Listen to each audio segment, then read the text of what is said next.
This is Morgan Mead's Video Village, and this is part two of the interview with Doug Jones. If you didn't hear it, go back and listen to part one first. Thanks. So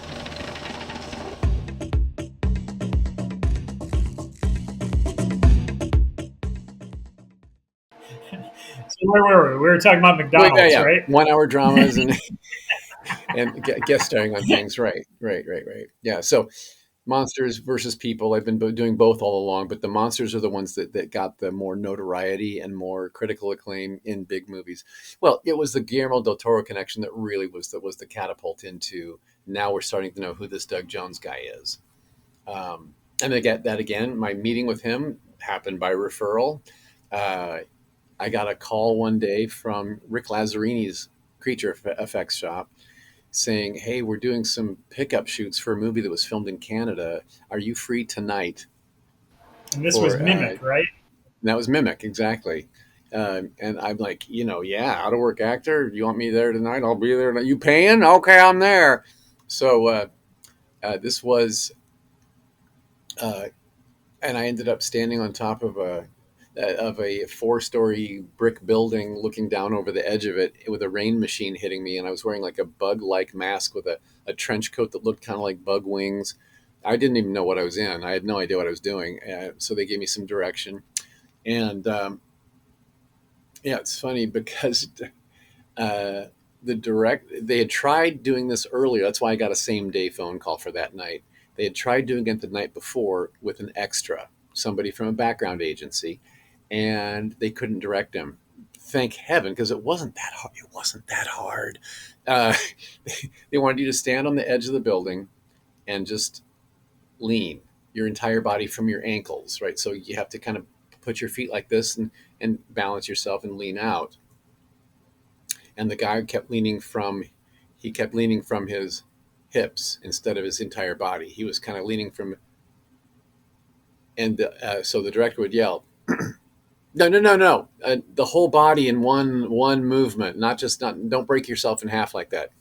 Okay, he did it from the hips again. It's like, so they finally had to call cut on it, and that's a wrap. And then so the next night they were, let's try to get that shot again. So uh, I was called in, and from the ankles, got it. I did it, and he was like, "Oh, thank heaven!" It's like I saved the shoot by doing something super simple. So, so they had me back again for 2 more days, two more on this movie. Well, the second day, I was being yelled at from a megaphone on the ground that first night, so I couldn't see who the production was about, or well, I was out of sorts. Next day, it's a green screen shooting day, and again, these are pickup shots. They had filmed. This would be of interest to filmmakers because they filmed this whole movie in Canada, in Toronto. Cheaper tax incentives, blah blah blah. The unions are more. Everything was cheaper there. That productions tend to chase the cheap. So and Toronto is known for its quality as well. So win-win for a production, but not win-win for us American actor, types of. So the Canadian actor who had played the bug guy in Mimic, um, to get him to do these pickup shots in Los Angeles, they would have had to fly him, hotel him, give him a per diem, and get a work visa for him and pay his salary for the days, right? So cheaper option was, who do we have locally in LA? So the tall, skinny Rolodex comes out, and Doug Jones is here. So that's how I got that call. Um, and so day two, it's a smaller set in a green screen stage, and lunchtime comes around, and I wasn't really quite sure. Now I was getting direction from someone in person, and then at lunchtime he sits across the table from me, and it is this big roly poly, bright blue eyed Mexican fellow with a thick accent, puts his hands like this, and he says, "So, tell me everything you've been in before." It was Guillermo del Toro doing his first feature film in America after having quite a career in Mexico already. But he was still, I think, golly shoot, I think I was 37 at the time. It was 1997. He would have been 30. He's like, I think he's 5 years younger than me, maybe. No, he's, yeah, 4 years younger. So he'd have been like, he was early 30s. And just like excitable young fella.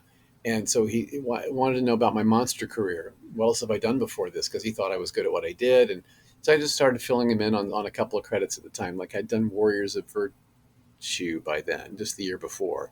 I'd done a movie called The Adventures of Galgameth before that. I had done the Mac Tonight campaign for McDonald's, which I told him about. I told him about, Tank I'd done Girl. Hocus Pocus. What's that? Tank Girl.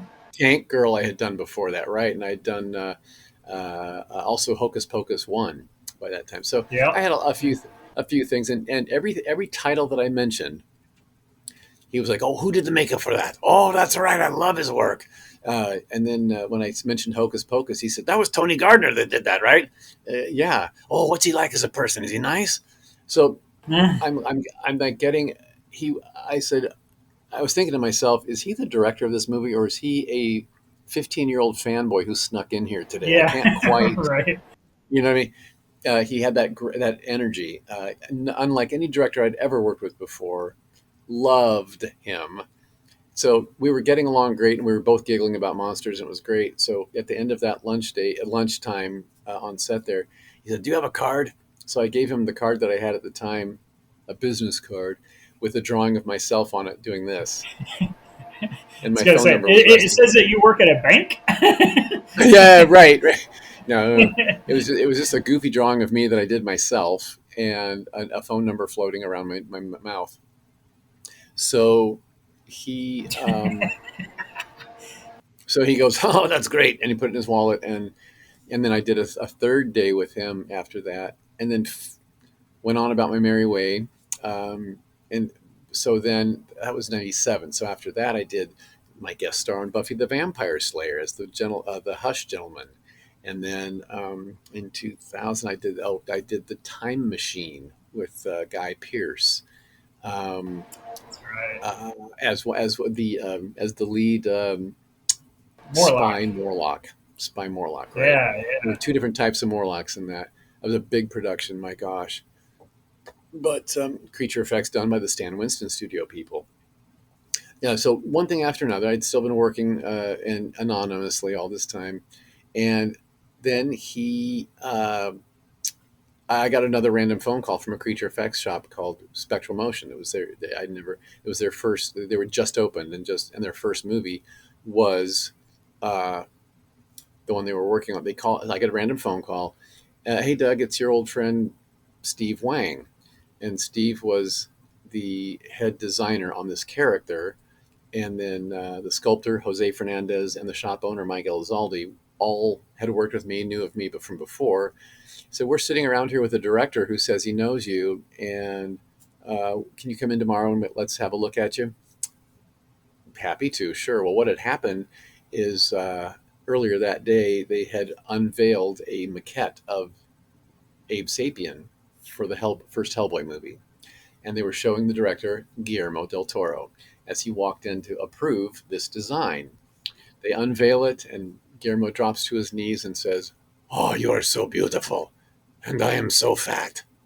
I'm not sure why he said that, but so they're looking at this long, thin, sculpture, and all the guys in the room said, "You know who should play this is Doug Jones." And Guillermo del Toro said, "Doug Jones, wait, I know Doug Jones." And he pulled my card out of his wallet that I gave him 5 years earlier. 5 years had Wow. gone by. So that's why I got the phone call. And that's how I got Abe Sapien from the first Hellboy movie. And that was the movie that really cinched our relationship as actor director. And we developed a Yeah. shorthand. And then once you're in a wheel, relationships, if we can talk about relationships, the showbiz is chock full of them, and most of your success stories involve a relationship or two along the way that were key. Del Toro was mine, for sure, because once you're in his good graces and he likes working with you again. He liked what I did on film, but he also liked who I was off camera. Big deal. That's a big thing. Yeah. So he invited me back again and again and again. So now, 25, 6 years later, we have done uh, six movies together. And I also was a guest on his TV series, The Strain. So, to when you he calls you back again and again and again. Yeah, so after Mimic, it was then Hellboy 1, and after that, it was Pan's Labyrinth. After that, it was Hellboy 2, The Golden Army. After that, it was Crimson Peak, and after that, it was The Shape of Water, with the strain, tucked in there between somewhere around Crimson Peak, and so whew, when you're standing on the stage at the Oscars with an entire team from The Shape of Water, and Del Toro's holding a gold statuette for Best Picture, and you're all there to accept, and you're looking out over an audience full of the most famous faces. Meryl Streep was watching us, for crying out loud, in the front row. I'm like, it's the most surreal moment in the world that you're up there accepting the award for Best Picture with a movie with a monster on the cover. And I played that monster. Somebody pinch me. Well, first of all, I like being pinched. Second of all, is this really happening, right? So dreams do come true. I can tell you that for sure. And yeah, so now I'm older. I'm in my 60s now, and I'm enjoying playing more humans than ever before. Um, there's a couple things I would put rubber back on for, of course, anything Del Toro would call me about, but uh, well, of course, and now that I've played Billy Butcherson a second time in Hocus Pocus 2, just a couple years ago, if there were to be a Hocus Pocus 3, and if they do want Billy back, and then I would absolutely don the makeup for him again without even thinking about it. Yeah. So yeah, but I'm exploring more what this face can do, and I've graduated into another category with my age now too. So I'm playing a lot of scientists, a lot of like crazy doctors. I'm playing a nice dad in a sweater with a mug of cocoa. I'm There playing you go. funny delivery guys. I'm playing serial killers.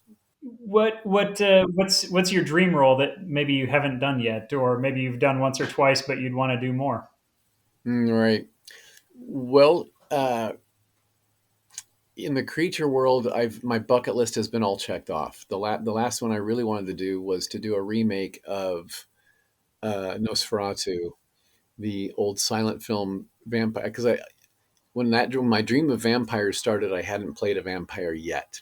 And now I've played a few, but uh, when when I wanted to play a vampire, but I knew I wasn't like smoldering enough to play Dracula with his sensuality, and I probably wasn't young and sparkly enough to be in the Twilight franchise. So I thought, I need right. So Nosferatu, Count Orlok was this buck-toothed, ugly, pointy-eared, scraggly looking, hideous beast that I That is right understood. up Yeah, right up my alley, right? So. We ended up. So I really kind of wanted to play him, and sure enough, I got that opportunity. We did, and it's very confusing, by the way, because two Nosferatus came out within 2 months of each other. This is recently. Um, yeah. our indie version that was done on a small budget, and then the one by Robert Eggers that he directed with Bill Skarsgård in the same role that I played. Big budget, big studio opening, ta-da! And lots of press and billboards. And ours was like a quiet one that came out on Amazon Prime, Apple TV, and it's now on Tubi as well if you want to watch it with commercials for free. But uh, but our Nosferatu, what I loved about it and why it was on my bucket list is how it played out. I got to actually slip into the Max Schreck character that original actor had played. Um, we did it. Uh, the director David Lee Fisher and I had done a movie just like this before called The Cabinet of Dr. Caligari, another silent film that we made into a talkie with sound, new actors, but with a lot of green screen that combined the old movie and us new actors together. So we were playing written dialogue that you could hear that stuck very true to the silent film story. So we didn't try to reinvent it. We just you could just fleshed out more of what you miss in a silent film, scene for scene, the same as the silent film, including the backdrops. So every scene had a green screen element to it somewhere, even if it was a bedroom with walls built there was a window with green behind it, so that something from the original movie was in every scene in the movie. I think that's such a cool concept too, just the way that it was done. Like Yeah, so and cool. when you're right, and there were some scenes that were completely nothing but green screen with little marks on the floor that we would have to match what was being projected in behind us. So we our director had a big screen TV on set. Video Village was a huge screen, so that he could composite it as we were doing it, so he could show us, here's the set you're going to be in right now, and here's why you have to hit your marks, because there's a wall here. In the original backdrop, there's a wall that you're going to come walking around. So they might have a green flat, and you have to walk around it, or you have to then walk up some green steps, and that's going to take you into a doorway of a house or something, right? So it was an artistic blend of old and new, um, and very true to the original silent film. So it's Robert Eggers' movie. There was some reimagining and some giving some folklore and backstory that wasn't in the original. Great, what an artist does, and it was lovely. And Bill Skarsgård kicked it out of the park, I think, his interpretation of Count Orlok. So anyway, but I got to do that. So that was when you ask what's the role you've always wanted, I did it. I played the role I always wanted to play. Now we were talking about humans. Yeah, I do the one thing I haven't done. I have not played the kind, gentle dad in a Christmas sweater in a Hallmark or Great American Family Christmas movie. That's what I want to do. Where giving some really good advice to my daughter, who is in a relationship that's, she's not going well, and I tell her, while I'm sipping my cup, might be dressed like this even in a bathrobe, right? Yeah, no And say, kidding. "Oh, honey, yeah, no, I understand. They're there, and your mother would be so proud of you right now if she were still alive, because there's always a dead parent in these movies." So that's the role I want, that I have not played yet. That I've played dads, but it might be in a horror film, or a Yeah, science yeah. fiction thing where there's an alien invasion, but I'm helping gather the kids around, something. But I like light, fluffy, feel good stories. I really do, and that's where you come in again, Morgie Mead. When we filmed My Name Is Jerry, your feature, was that your first feature? It was. Yeah. Was it? Yes, Well, yes, yes. I had a feature length student film when I was at Ball State, but I don't count that. Yeah. Okay. Okay. Okay. Well, My Name Is Jerry. I still get people. It's still on the YouTube in its entirety for free, and people still get a hold of me saying, "I just saw My Name Is Jerry. What a charming film that." That is where my heart lives. Is that kind of storytelling. That's what I like to watch. When I've done this all day, damning Yeah. people to hell and licking their face, it's nice to go home and turn on something light and fluffy. So the Hallmark Channel, the Great American Family Channel, Pure Flicks, those kind of movies, like they're working out their issues, and like the stakes are low. It's like the worst that'll happen is a Yeah. little misunderstanding, and they get over it Yeah. fast. Yeah. So I like that. But My Name Is Jerry was a great. You wrote it for me, which I thought, after we'd known each other on your short film out here in Los Angeles, you went back to Indiana. Kentucky, Indiana. You were one or the other, and you sent me that script. You sent me the script for My Name Is Jerry, saying, I don't know if you'd want to do this or not, but so I read it and I was like, this is the dream. Yes, I want to play him. Middle-aged white guy going through a midlife crisis, something I am and have done. So I understood him really, really well. And you wrote him with me in mind. So you got all my quirks in there, and you wrote a beautiful part for me. Jerry is, to this day, I've still tell people that's my favorite human character I've ever played. So that was again another like bucket list check off to do something like that, and I want to do more now.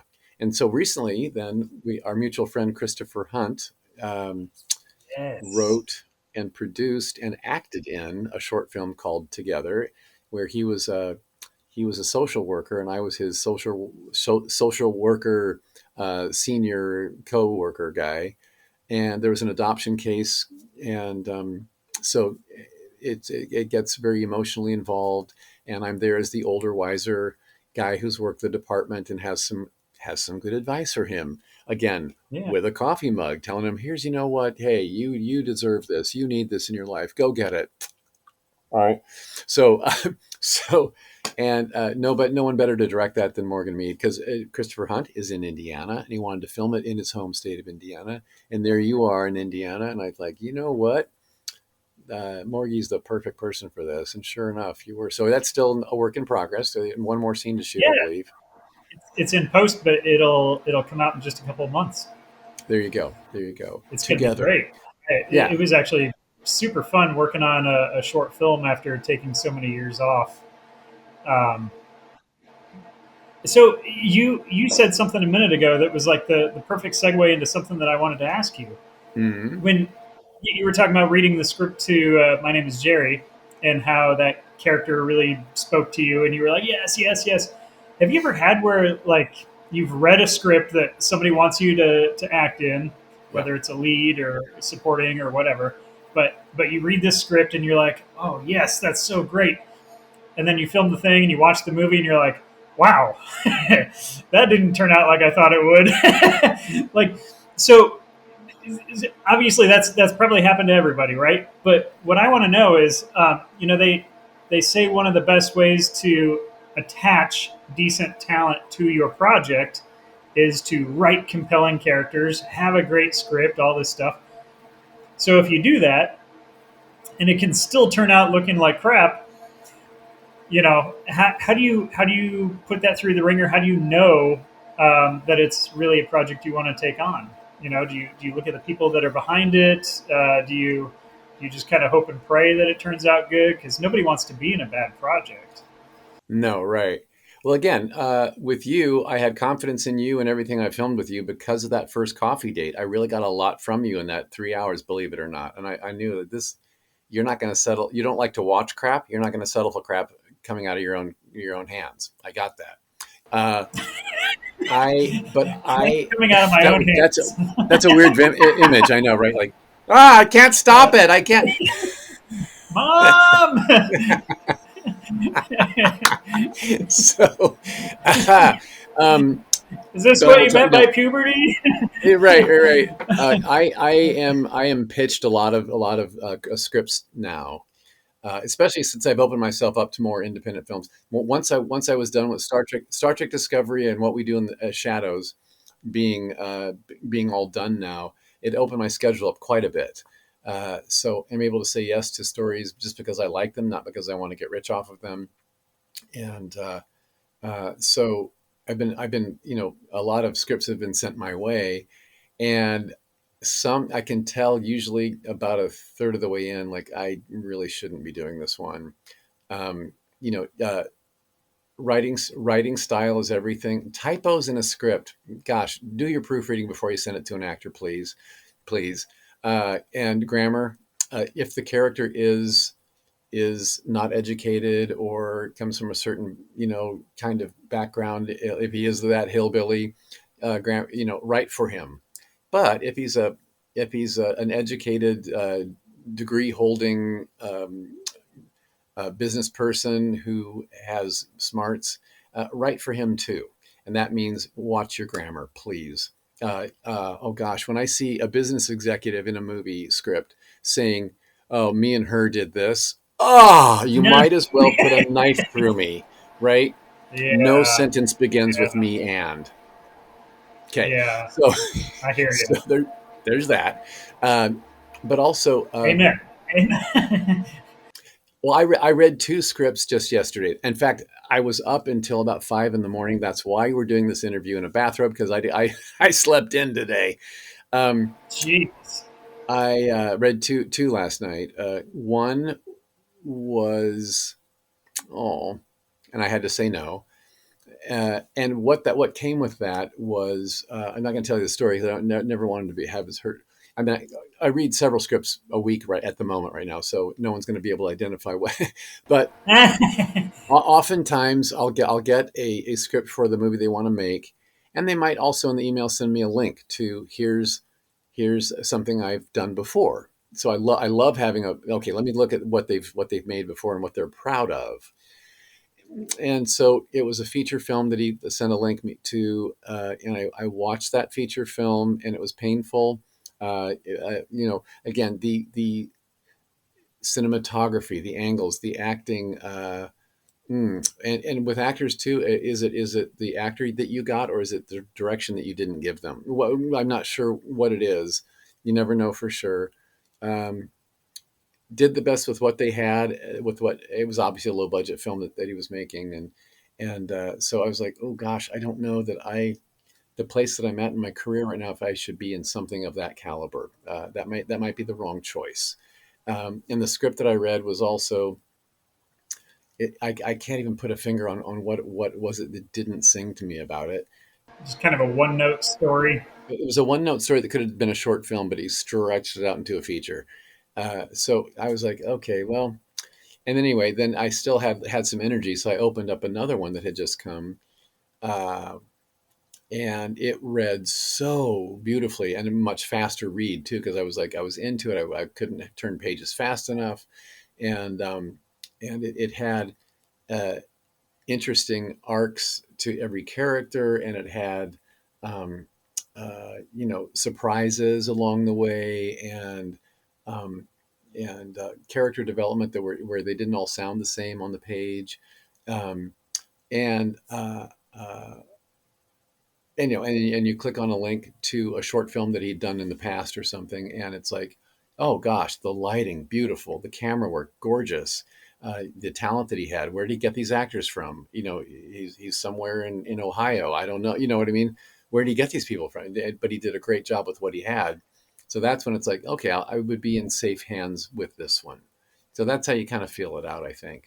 So, well, and the other side of that coin is, writers are always told make your characters compelling, and I Hmm. want to hear from the actor's side. When you're reading that script and trying to envision yourself in that role, whether or not it's a fit, how do you gauge whether that character is compelling? Is there like a checklist you go through mentally, or is it just kind of a visceral gut feeling? Like how do you feel that character is compelling enough? Yeah, that is a tough question to answer because sometimes it is a gut feeling, and how do you put a thumb on that? I don't know. I love when a character surprises me, where something along the way, like if I play a lot of villains now too. Good, I play a lot of good guys, but a lot of villains. If it's a villain who is like super obviously, twisting his mustache and having long diabolical monologues about what he's going to do and why he's going to do it, that's like, uh, but if he's if he's interesting, that's a very general term, but if he has other things going on, if he's a bad guy that you can find some sympathy in, like, oh, okay, here's why he does acts like he does. He wasn't hugged enough as a child or whatever, um, uh, and there's some humor involved. If you throw a funny line in, or a funny take or a funny reaction for that character, oh, you're going to hook me with that. So and how a story ends. Just make sure that ending it has oomph, whether it's a tear or a laugh or a satisfaction or an awe or something. I've heard before that humans, just in general, as they gauge their experiences that they've been through, whether it's a movie they watched, or a person they dated, or a seminar they went to, or whatever. I don't remember what the exact percentage is, but it's like, I'm just going to say 80% of your perception of that whole thing is based on how it ended. Like the ending Hmm. is so important. If you Right, end well, then it's like you can almost forgive anything else that happened in that movie, because it's like, oh man, they stuck the landing. right, It's really that right. important. Yeah, I often, oh gosh, I've had good notes for writers before, and they're all gone now. I'm like, I don't know why. Hmm. So what about directors though? So you've obviously worked with all kinds of directors. In your opinion, in your experience, what makes a good director? Like what is it that where it's like, besides the personal connection, like you mentioned with Guillermo, and it's like what makes a good director? When you go home and tell Mama Lori about it, or what makes you sing their praises? Well, I have a handful of favorite directors I've ever worked with, and you're in that handful, by the way, because um, I love a director who trusts the team he's pulled together. To micromanage your like creative people is to kill their creativity.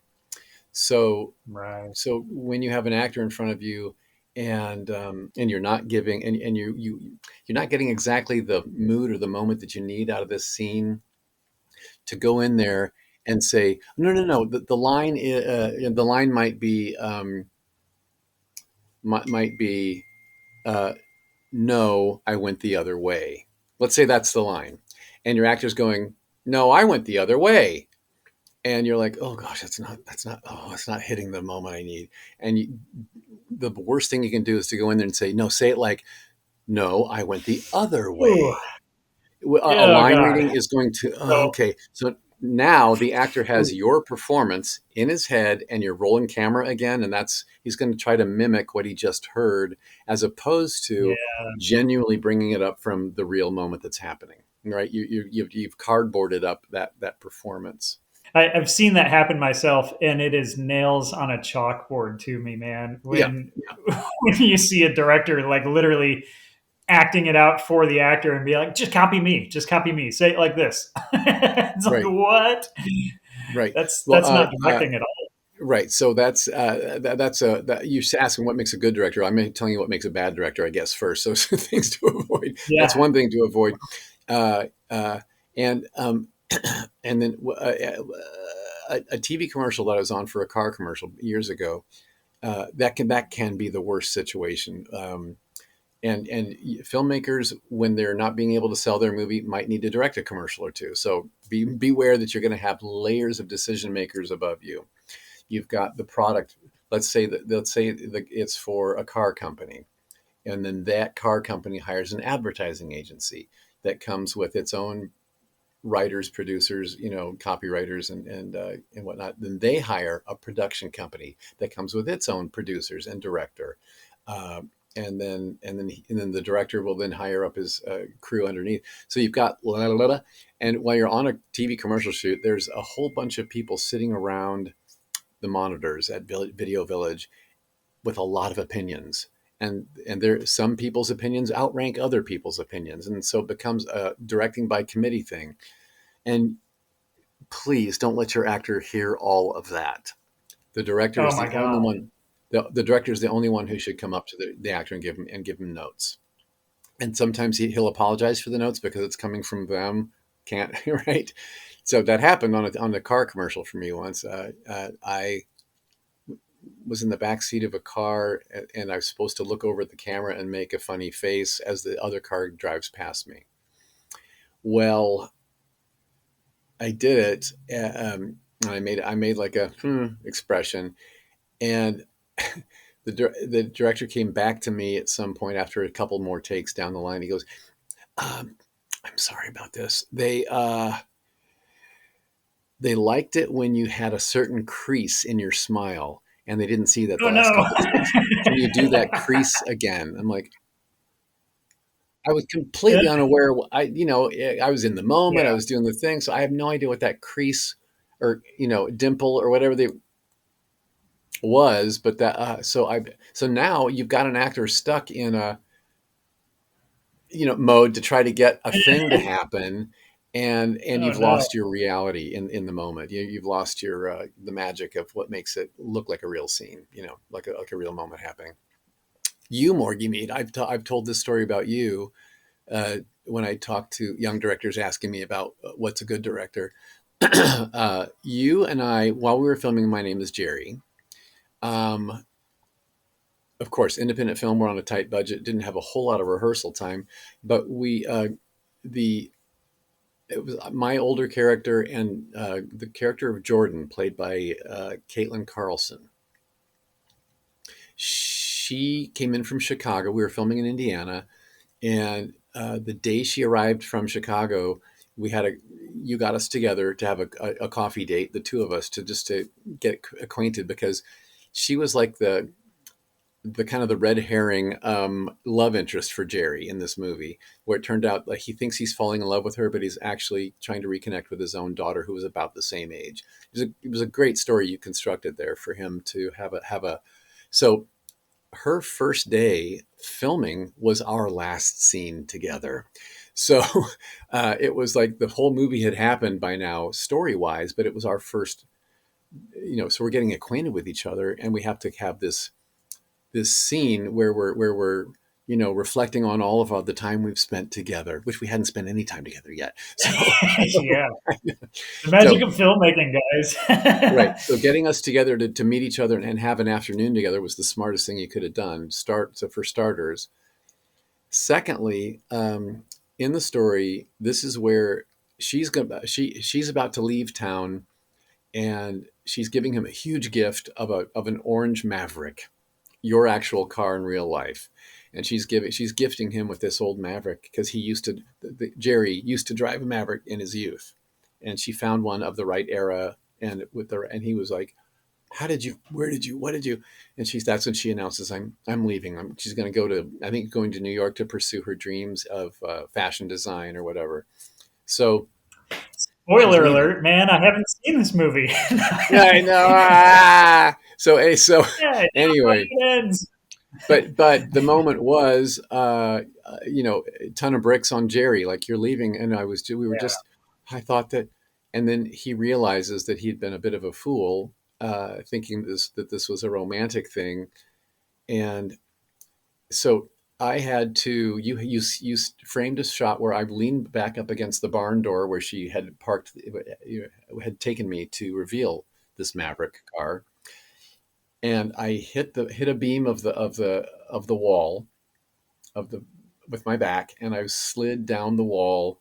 And so you were going to pick it up down here to where I slide into frame, and she crouches down with me, and we have a little moment where she helps me realize that my journey has not been about falling in love with her. My journey is something else, and she was there absolutely as a key player in helping me find what I really needed and wanted in life. Great moment, gorgeous moment. So that was a moment that really called for Jerry should probably tear up here. Save your tears for the right moments. If you're crying throughout the whole movie, it means nothing when you get to the big one, right? So, Yeah. so, so this was the moment that it counted, and I had never teared up on film. I'd never been called upon to tear up and cry on film, and I told you that. And Yep. so you gave me a great note. Instead of talking me through this and micromanaging and telling me what to feel and when, you simply gave me a scenario that I could relate to.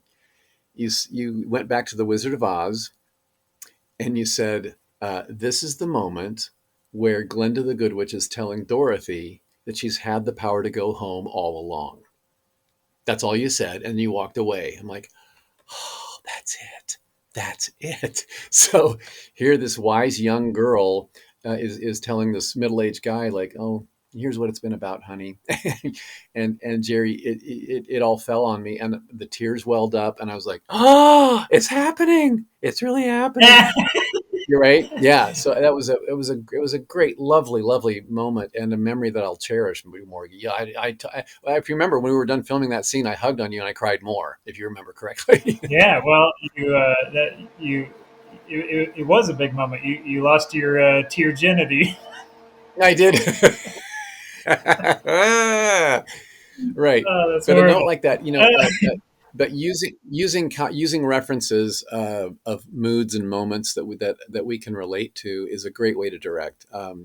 Now, some actors won't have that reference in their brain. They may not have seen the movie you're talking about. Or they may not have no. They might not know the actor that you're equating them with, or whatever, or the character that you're equating them with. So, yeah, but find subtle ways to get them to the right place instead of micromanaging and pushing them in there with, like, no, put your elbow here.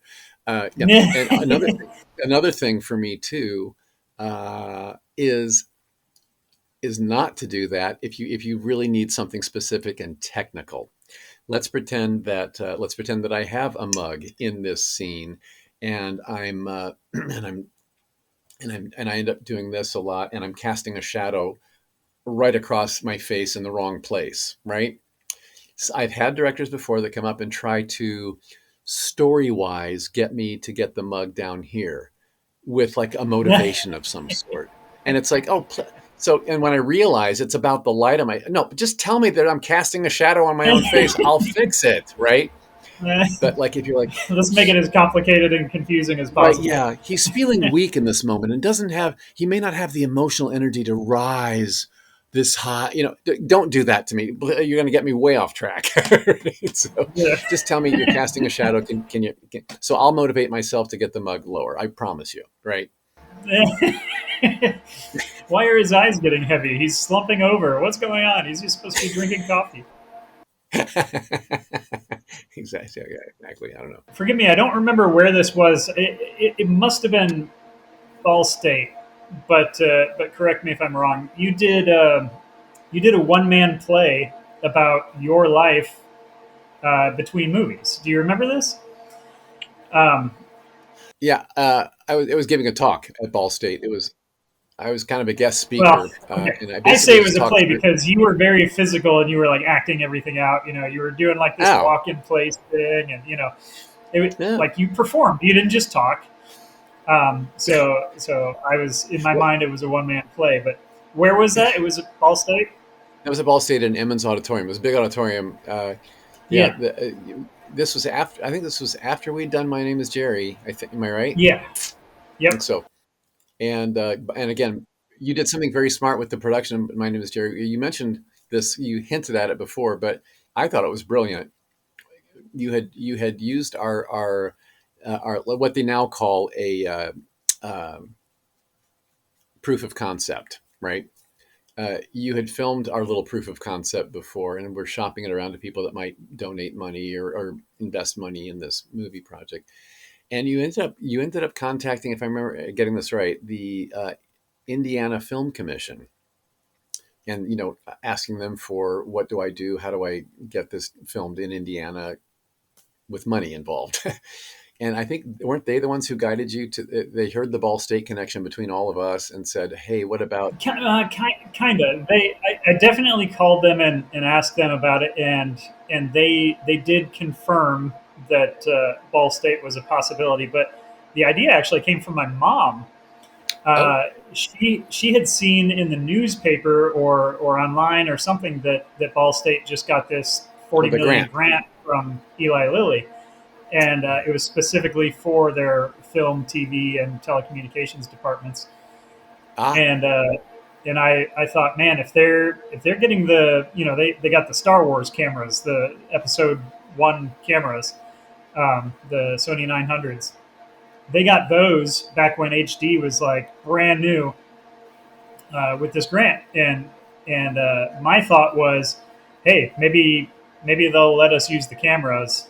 You know, turns out it ended up being like this whole big co-production deal, which was super cool and kind and of at the time, if I remember correctly, like this had never been done before. I mean, so many yeah. universities have film departments, but this was the first time that a university had brought in outside like department heads for all sound and camera, and our DP was from outside, and professionals from Los Angeles, Chicago came in, and actors cast professionally from Chicago and LA.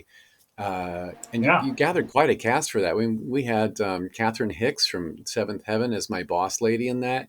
Um, we had, oh gosh, from that '70s show, Don John Stark. Stark. Yes, Yeah. and so those two were like known character actors that I got to play with directly. And then our young cast from Chicago, included Stephen Yun, who it was his first feature film, and he's gone on to oh gosh, The Walking Dead, and then of course with his movies, he's been Oscar nominated, for crying out loud. So you can pick him, He Morgie. has Um, dominated. yeah, I mean, he was in the what was it? Time Magazine's 50 most powerful Asians in America or something like that a few years back. It was like, holy crap, this little dude from Chicago that I picked up out of nowhere.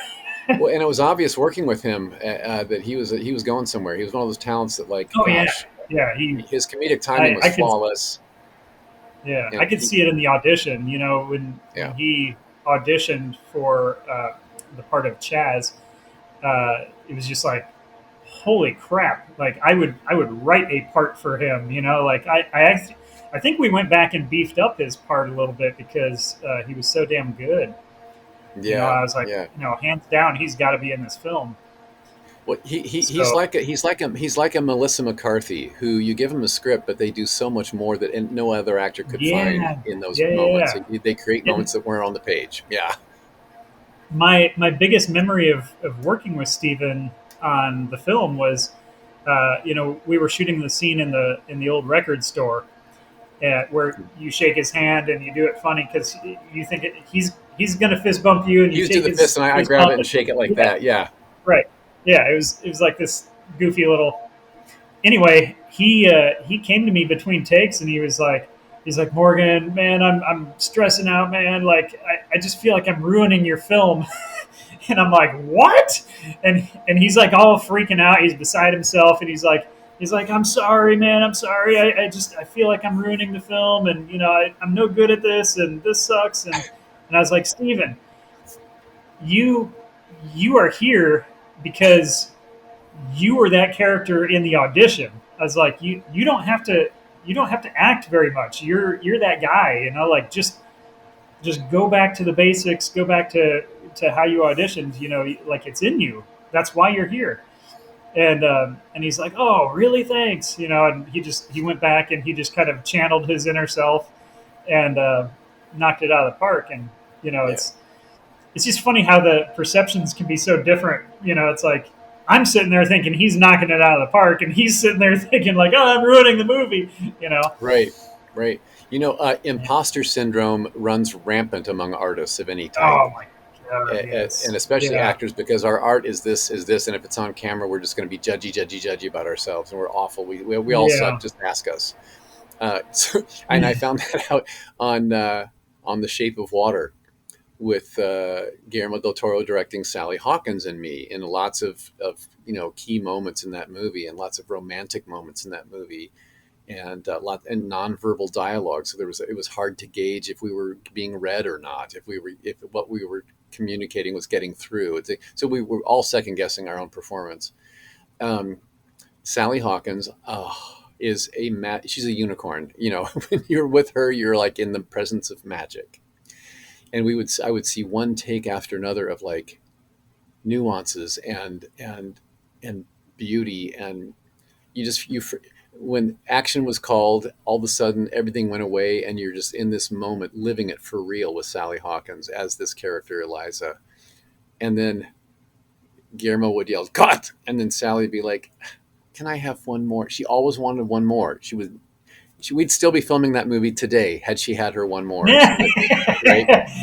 So yeah, and so Guillermo at some point just had to tell her, Sally, you have to trust me. We got it. So, because I'd been watching like the most beautiful, magical thing happen in front of me, and she wanted one more. I'm like, what?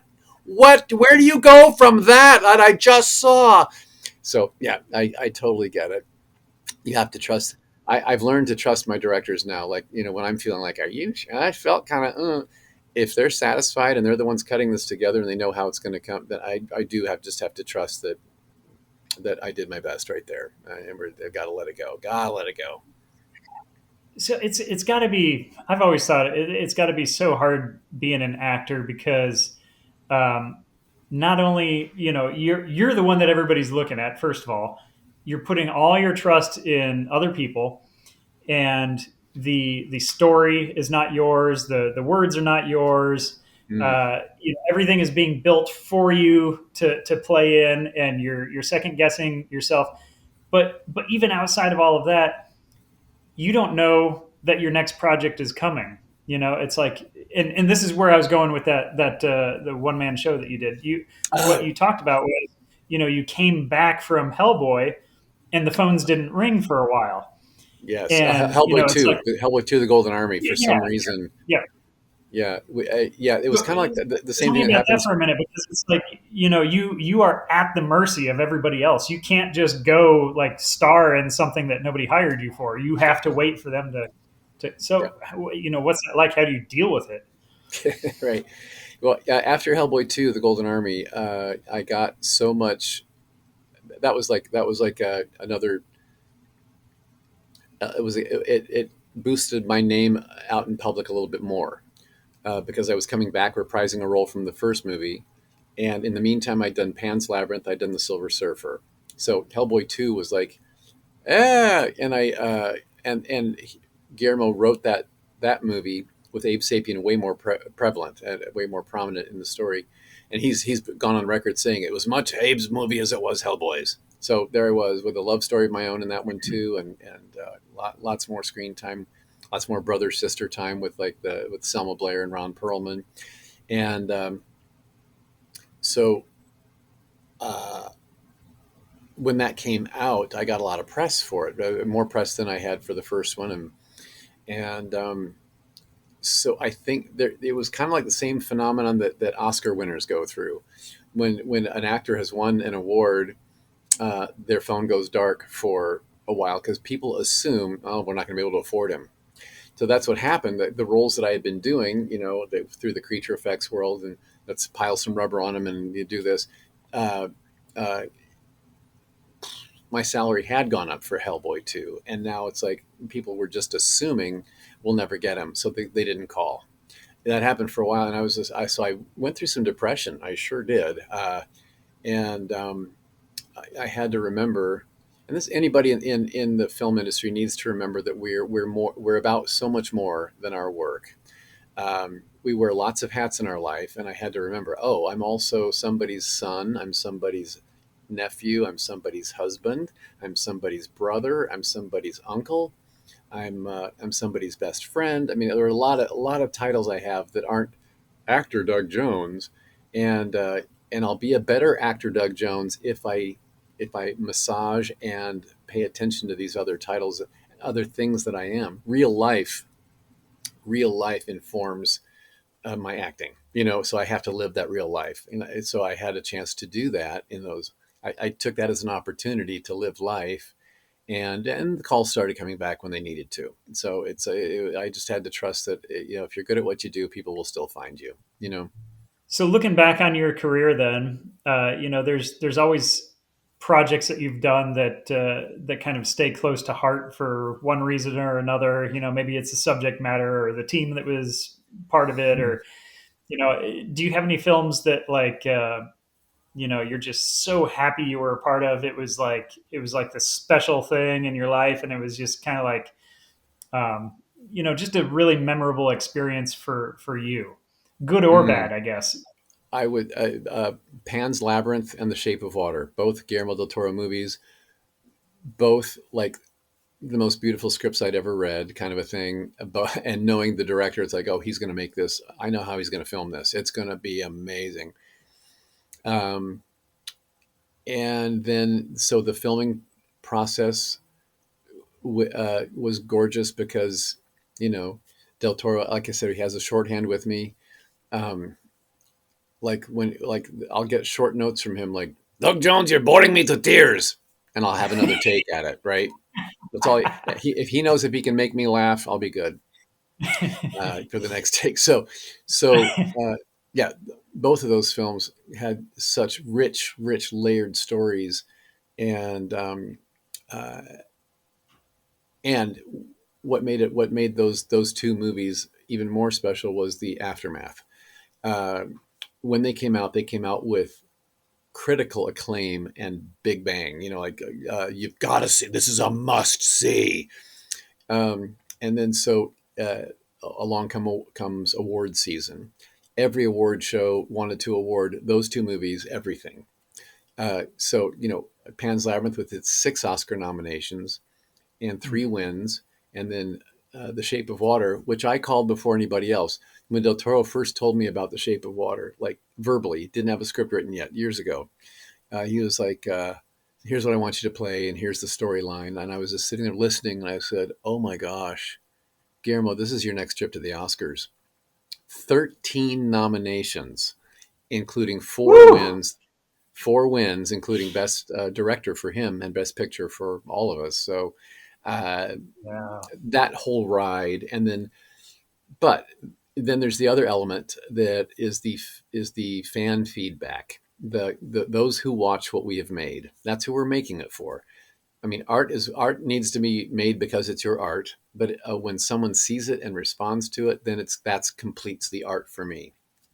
Well, when you are standing at an airport in a security line and the couple behind you is on their honeymoon and they recognize you and they say, are you? Oh, we just have to tell you, our first date was The Shape of Water, and we're on our honeymoon now. I'm Oh. like, okay. So you become a part of people's stories, and that really, really then that finishes off that movie experience for me is when I hear what it meant to the people who watched it. I have that same experience with Star Trek Discovery. I've done that show for 5 seasons as Captain Saru, now Ambassador Saru, um, a character who went through fear and anxiety and worked through it and went through physical metamorphosis and lost his fear and lived a life in courage and confidence. To go through that kind of a story arc, you are grabbing in audience members who deal with anxiety and fear in their real lives.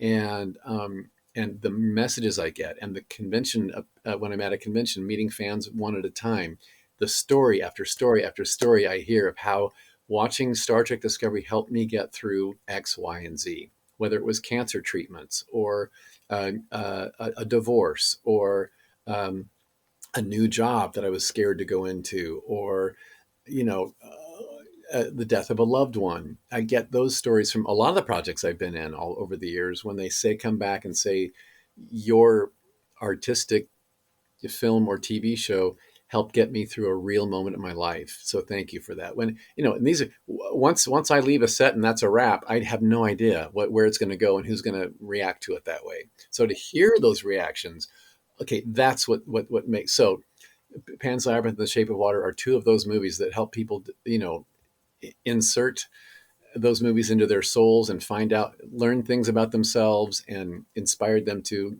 go forward in their lives in some way. Star Trek Discovery did the same thing for a lot of people, especially relating to my character. And then something else funny. In the world we're in now, laughter is absolutely necessary. And when you're on a show like What We Do in the Shadows, and it is the funniest writing and the funniest co-stars I've ever worked with. And you get to be a recurring character that shows up a couple times per season.